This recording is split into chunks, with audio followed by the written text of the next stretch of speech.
Isa din ba kayo minsan nahihirapan sa mga revert ng ating mga plants?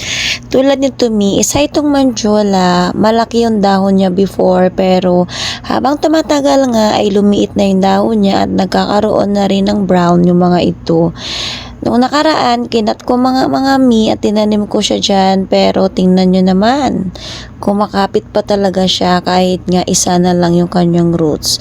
Hindi pa rin nga babalik sa dati yung kanyang leaves kaya naisipan kong ikat ko na nga lang ito kasi kahit nga pinapaarawan ko ay wala talagang pag-asa pa.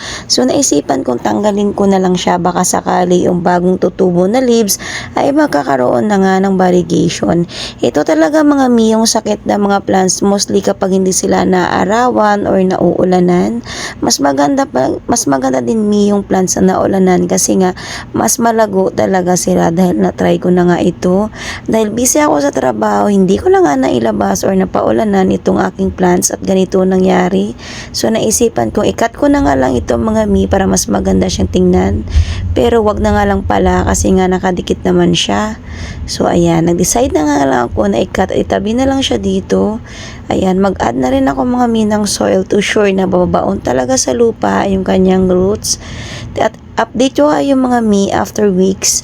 I think mga 2 weeks kung ano na nangyari or nagkakaroon na ba siya ng leaves or yung revert na ito ay hindi na babalik pa.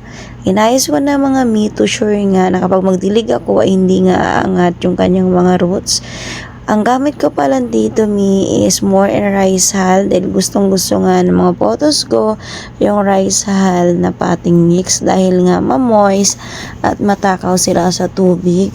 So ayun na nga mga mi, balikan ko na lang kayo after 2 weeks to update na sana nga babalik sa dati yung aking Manjola photos. Thank you, bye!